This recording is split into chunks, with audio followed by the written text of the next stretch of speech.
Hello everyone, and welcome to the channel. Today, I will show you how to disable the feature in Google Chrome Mobile that checks if you have saved payment methods.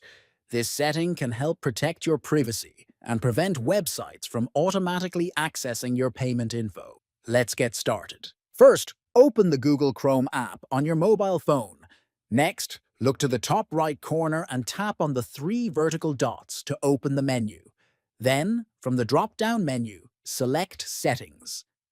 After that, scroll down and tap on Privacy and Security. Following this, find and tap on Access Payment Methods. Finally, toggle the switch off to disable websites from checking your saved payment methods.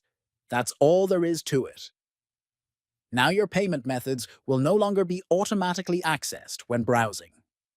If you found this video helpful, please consider subscribing and sharing it with friends. Thanks for watching.